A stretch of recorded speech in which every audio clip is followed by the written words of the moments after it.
Hello, my name is Shaun Kennedy. I teach Kung Fu at the St Helens Kung Fu Club in St Helens, Oregon. On November 24th, 2014, I will be teaching a women's self-defense class at the Columbia City Community Hall at 1850 2nd Street in Columbia City, Oregon. Through the years, I've been involved in a dozen or more women's self-defense classes, but before last August, it had been more than 5 years since I had taught one. I decided to brush myself up on the issues and see if anything had changed since the last time I taught one. I was dismayed to find that the facts had not changed. I've heard it said that everyone is entitled to their own opinion, but not their own facts. While the facts have not changed much, there sure are a lot more opinions now than there were way back when. One of the opinions which I had not previously encountered was the concept of consent culture, as opposed to rape culture. I was aware of the fights against rape culture. Many self-defense instructors, myself included, have seen it as the other side of our fight, making the fights we wish we didn't have to prepare people for less common. I've read some literature connected with the idea of consent culture, but I don't claim to be an expert. Really, the concept is one I've had a great deal of difficulty finding a straightforward reference for, so I might get some things wrong. Anyone who is more familiar with the concepts and recognizes one of my errors, feel free to comment on them and correct me. My comments here are something that I feel strongly about, and that I think are important, but they don't really belong in the upcoming women's self-defense class. What I have seen in this movement is something that I think is very dangerous. The idea seems to be that by stopping men from making catcalls, or telling men to ask before they touch another person, we can stop or reduce rape. Also included is the idea that preparing people for a crime, for example teaching a self-defense class, is the same as blaming them for that crime if it happens to them. I'm going to take a moment and talk about catcalls first. It is my custom that whenever I address a group that I'm not a part of, that I check the group I am a part of first, in this case men. Catcalls are representative of a dating strategy which is a problem for both men and women. It's dating based on instant gratification. It's what I've sometimes referred to as Wall Street dating. It seeks to answer the question, how little can I put in to get the most out? Any aspect of life where people are seeking to gain at the expense of others is a tap into the corruption of humanity. Love means investing in each other. So a relationship started with a simple, "Hey baby," is almost by definition going to be devoid of love. And since hate is really the absence of love, an expression which is so blatantly devoid of love is an expression of hate. Don't treat it as though you are complimenting when you are looking to hook up. It's closer to an insult. With my own people addressed, I can move on. Do catcalls lead to rape? Or can you identify rapists by the catcalls?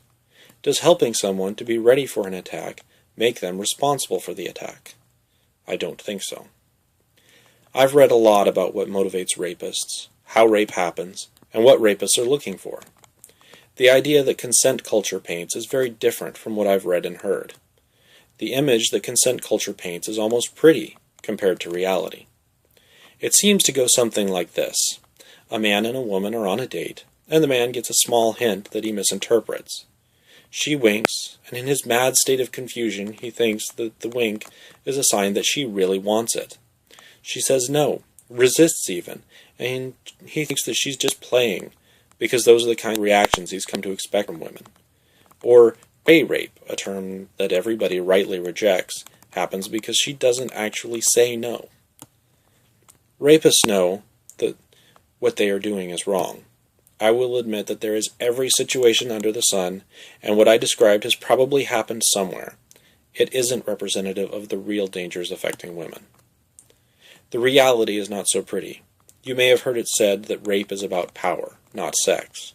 The above scenario is all about sex and not about power. At the end of it, when the man realizes that she wasn't into it like he thought she was, he's deflated. It's a truth too painful for some cowardly men to face. I've heard tales of a 1980s-era program for children intended to reduce abductions, called Stranger Danger, which did more harm than good. I don't remember it being at my school, so I use it more as a parable than anything. The reason it was such a failure was simple. Most of the dangers that children experience are from people they know. Likewise, most rapes are committed by someone that knows the victim. It isn't the guy catcalling, it's your friend's brother or cousin. So I have to ask, are we doing with rape what we did with abduction? Are we telling women to be afraid of catcall, and then blinding her to the guy that she's seeing every day while he plans her downfall? Rapists may or may not catcall. They do plan to rape. Mixing the two is a very dangerous game. I also think that it is dangerous to tell people that being prepared is the same as taking responsibility. In traditional martial arts circles, the question of fault isn't brought up much. It is basically assumed that if you are preparing for something someone might do to you, it isn't going to be your fault. Thus, there are no classes to be bullies, but lots of classes to prepare for bullies. No classes for how to mug someone, but several on how to handle it if you are mugged. No classes on how to rape, but many women's self-defense classes for dealing with rapists. It's not your fault when someone attacks you. It's also not going to be comforting to hear that it wasn't your fault. It doesn't make me more comfortable to know that you were attacked, but at least you were innocent.